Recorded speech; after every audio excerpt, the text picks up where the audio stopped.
Welcome to Truth, Money, and Freedom. Today is Monday, March 18th, 2019.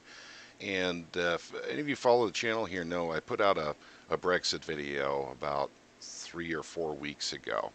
And back then it was looking like a hard Brexit was definitely the only way they were going to go. However, there's slight updates to this. It still looks like a hard Brexit, but it is interesting and complicated at the same time, and I'll try and break it down and make it an easier pill, basically to swallow.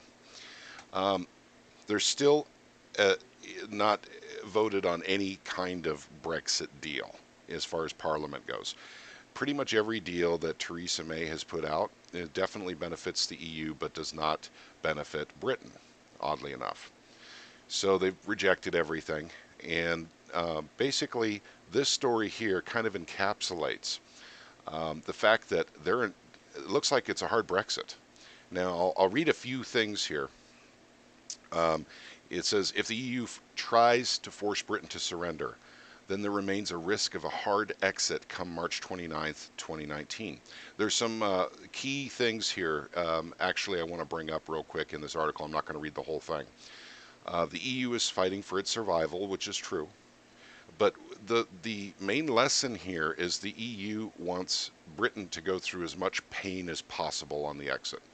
And that's what we had talked about before in the earliest video. So basically, you have two options, and that's it.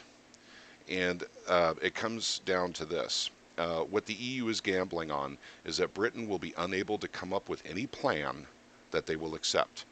So they hope that a stark choice between a hard exit and an outright cancellation of the Brexit altogether will mean that the EU wins with the latter. So I want to read this one here too. This is actually really important.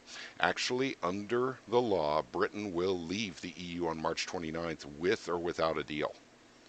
So they're trying to get an extension, and I think I may have said before a 2-month extension. Apparently it's a 2-year extension is what they're asking for. And then the EU is basically saying, we'll accept an extension request, but only with a clear steps forward, a credible plan for the next steps. So in other words, Parliament has to agree on something, and they're not agreeing on anything. Everything is being voted down that Theresa May is putting forth. So as of this date, and we're talking 10 days away now, as of this date, it looks like a hard Brexit's coming on March 29th. That's what it's looking like right now. Now, things change very quickly in the news world.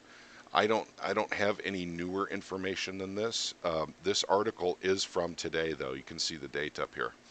But it looks like a hard Brexit's coming. And I would like to say again, I just put out a video yesterday about gold becoming a Tier 1 asset, according to the Bank of International Settlements, which all central banks follow.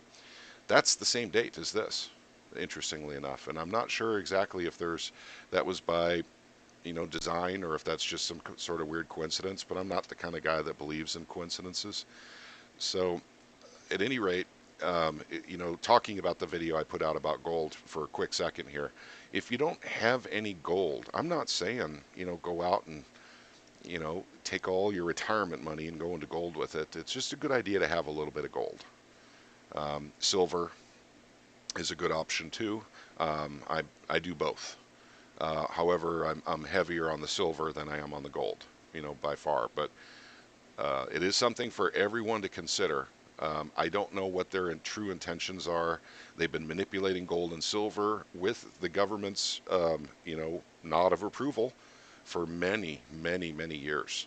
The government does not prosecute manipulation of gold and silver through the paper markets. They simply don't.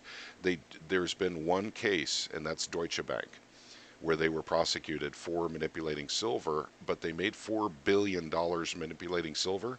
Their fine was $4 million.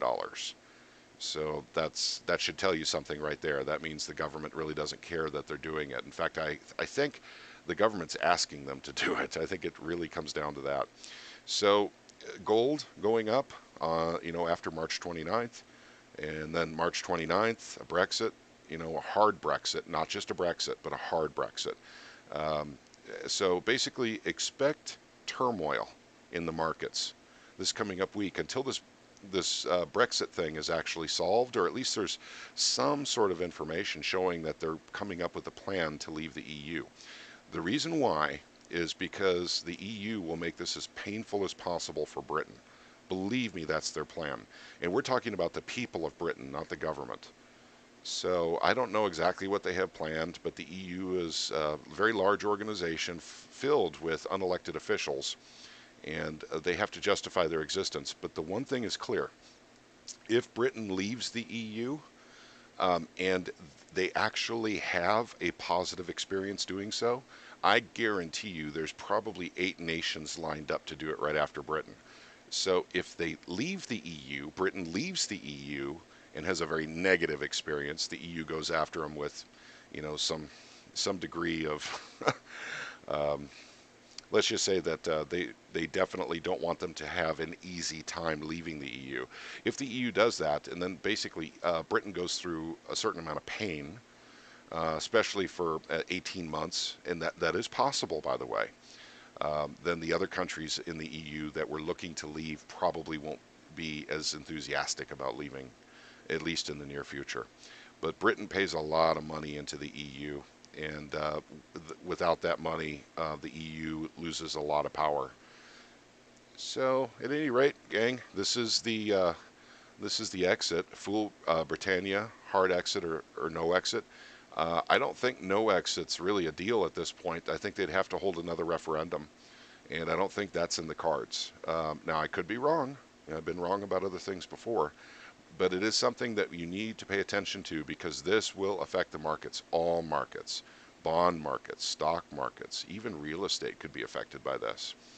Um, so let's keep an eye on it. I'll continue keeping an eye on it. If there's any new important news on this, I will definitely report on it for you guys and bring you the latest on this. But Timmy Chonga thinks, and that, yours truly, it's looking like a hard Brexit. It still is. Even from a month ago, it looked like a hard Brexit, but nothing has changed really, other than the date is closer. That's it. That's the only thing that's truly changed here. So, but thank you for taking a few minutes to listen to me chat with you guys about this Brexit deal, and I hope you all have a wonderful day.